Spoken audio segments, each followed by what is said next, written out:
आपने कई बार कुत्तों को खुले में सहवास करते हुए देखा होगा, पर क्या आपने कभी सोचा है कि ऐसा क्यों है?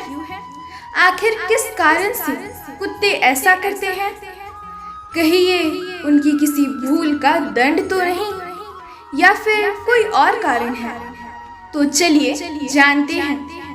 उससे पूर्व यदि आप इस चैनल पर नए हैं तो चैनल को सब्सक्राइब कीजिए और बेल आइकन को भी अवश्य प्रेस कीजिए ताकि हमारे नए वीडियो सबसे पहले आपके पास पहुंचे।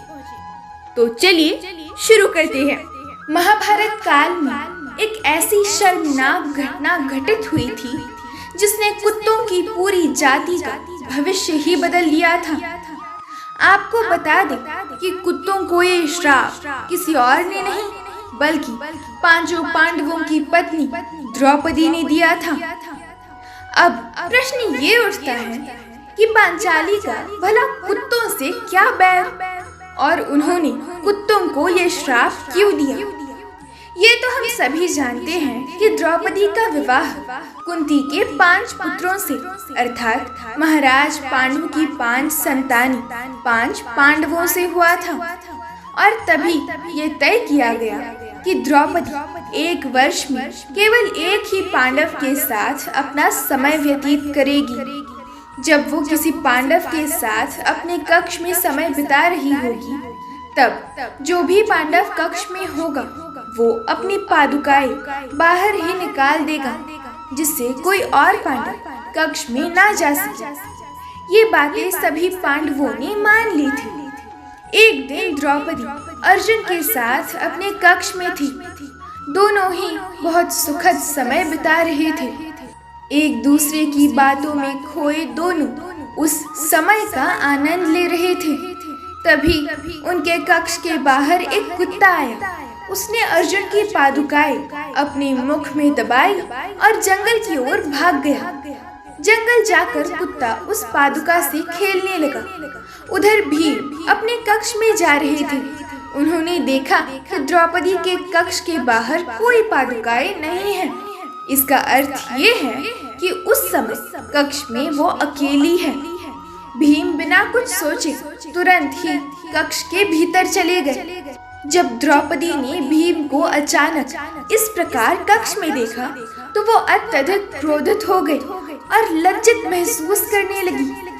क्रोध में लाल द्रौपदी ने भीम से पूछा, आप कक्ष के भीतर ऐसे कैसे आ सकते हैं आर्य, जबकि कक्ष के बाहर निकली पादुकाएं इस बात का संकेत दे रही है कि कक्ष के भीतर आर्यपुत्र अर्जुन मौजूद है। द्रौपदी को शांत करते हुए भीम ने कहा, बाहर तो कोई भी पादुकाएं नहीं है पांचाली, तभी तो मैं भीतर आया। यदि मुझे कोई पादुका दिखती तो मैं भीतर आता ही नहीं। तब अर्जुन और भीम पादुका को देखने के लिए कक्ष के बाहर आ गए और उसे खोजने लगे। पादुका खोजते खोजते दोनों भाई उसी जंगल में जा पहुंचे जहां वो कुत्ता उन पादुकाओं से खेल रहा था। अर्जुन और भीम के पीछे पीछे द्रौपदी भी उस वन में जा पहुंची। जब उसने उस कुत्ते को पादुकाओं के साथ खेलता देखा, तब क्रोध से भरी द्रौपदी ने न आव देखा न ताव और कुत्ते को श्राप दे दिया। उसने श्राप देते हुए कहा, आज तुम्हारे कारण मुझे आर्यपुत्र भीम के समक्ष शर्मिंदा होना पड़ा है। इसीलिए मैं तुम्हें और तुम्हारी संपूर्ण प्रजाति को खुले में सहवास करने का श्राप देती हूँ। और तभी से ये श्राप कुत्ते आज तक भुगत रहे हैं। हालांकि ये कथा किसी भी ग्रंथ में नहीं मिलती। इसके 2 कारण हैं। पहला ये कि इस लोक कथा का कोई प्रमाण नहीं है, और दूसरा ये कि सभी जानवर खुले में ही सहवास करते हैं। तो क्या ये श्राप केवल कुत्ते को ही दिया गया था? यही कारण है कि कुछ लोग इसे सच मानते हैं तो वही कुछ लोग इसे काल्पनिक कथा बताते हैं। आपको बता दें कि कुत्तों से जुड़ी ऐसी और भी कई बातें हैं जो हमारी पौराणिक कथाओं में सदैव बताई जाती है। माना जाता है कि प्रकृति में जब कुछ घटित होने वाला होता है तो पता कुत्तों को पहले ही चल जाता है। इतना ही नहीं, कहा तो ये भी जाता है कि कुत्तों को भूत प्रेत भी दिखाई देते हैं। क्या आपको पता है कुत्तों को भैरवनाथ की सवारी भी माना गया है? किंतु इन सब के पश्चात भी कुत्ते के रोने को अशुभ बताया जाता है।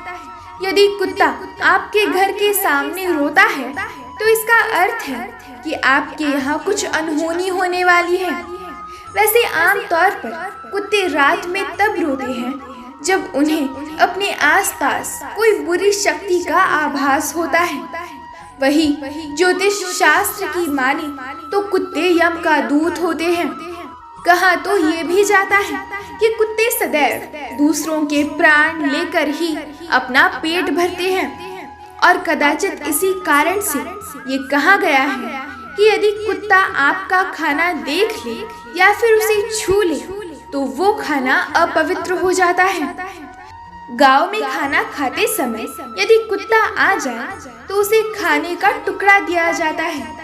कुत्ता सभी पशुओं में सबसे अधिक सर्वाधिक ईमानदार होता है। जय श्री कृष्ण।